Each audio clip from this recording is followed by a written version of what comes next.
If you go into Spurgeon's College in South London, it's the college that I trained at, you can see this beautiful stained glass window, and it comprises of a picture of a hand grasping the cross, and under it are the words in Latin, et teneo et tenior. Now, I'm not expecting you to be a Latin scholar, and I had to look it up on Google, but it basically means to hold and be held, to hold and be held. And these were words that were popularised by Spurgeon in the 19th century, and in fact he chose it as the motto for his Bible college. So when I was reflecting on that particular phrase, I was reminded of a story about Jesus that you can find in Matthew's Gospel, Matthew chapter 14, where Jesus has just fed the 5,000, performed that amazing miracle, and he sends his disciples off into the lake, to cross the lake in their boats, while he dismisses the crowd. He tells his disciples, look, just get on with it, get on the boat, go across the Sea of Galilee, I'll meet with you later and I'll sort these crowds out. So they disappear off. He then goes up the mountainside to pray, and night falls. Now, I don't know what happens, but the disciples are still in the lake in the early hours of the morning, about 3 o'clock in the morning, before dawn. They're still in the middle of the lake. There's a storm that's been whipped up, the waves are crashing around and the wind is blowing, and they're starting to panic. They're pretty scared. And it's at that point Jesus appears walking on the water.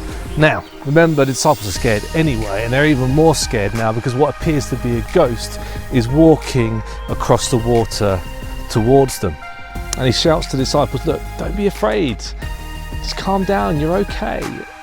And you can imagine Peter thinking, wait a minute, I know that voice. And he calls out, Lord Jesus, if it's you, tell me to come. And Jesus says, okay, come on over then. And I don't think I would have done it, but Peter steps out of the boat into the stormy sea and starts to walk to Jesus.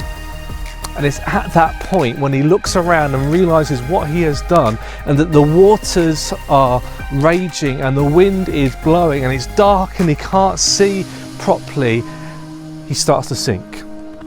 We're in a pretty big storm at the moment. I heard it described as a perfect storm. We are in the dark and we do not know when the dawn is going to come. We are in a storm where life's foundations have been knocked out from under us. And we don't know how to respond. And you could possibly say in a situation where you're either going to sink or you're going to swim. We like to say that, don't we? You're going to sink or you're going to swim. See, I don't know how to swim in these waters. The familiar foundations of life are gone. I'm not trained for this.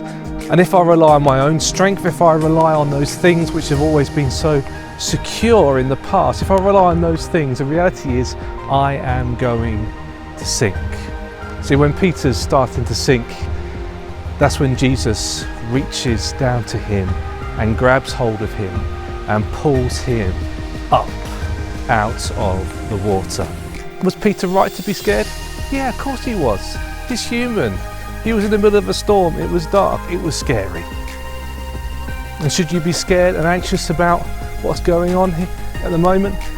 Yeah, of course you should. But don't stay in the waters. Don't find yourself sinking.